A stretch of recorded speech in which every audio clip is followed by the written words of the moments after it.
Kaysa magpalit tayo ng bago, i-restore na lang natin. Kung ganito na rin ang fender ng inyong mga motor dahil luma na, kagaya ng sa akin, Neosporty 2009, gamitan ninyo ng plastic long-lasting restorer. So ito yan, i-restore natin yung plastic niyan kasi nga lumang-luma na siya. Liquid lang naman to, ipapatak nyo lang sa basahan o kaya sa sponge. Ipupunas nyo diretso mismo. Okay, so nakita nyo na kagad yung pagkakaiba doon sa na-restore natin at saka sa hindi.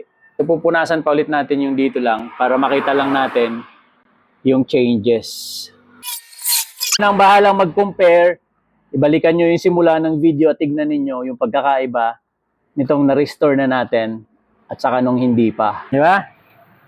Kitang-kita nyo naman paano na siya nagbago. Compare nung kanina, nagrabe talaga. Alright. So kung ang motor mo ay luma na at ang mga plastic ay hindi na ganun kakintab, mag-check out ka na nito sa aking Yellow Basket. Once again, this is your Super Dad Finds. We'll see you around.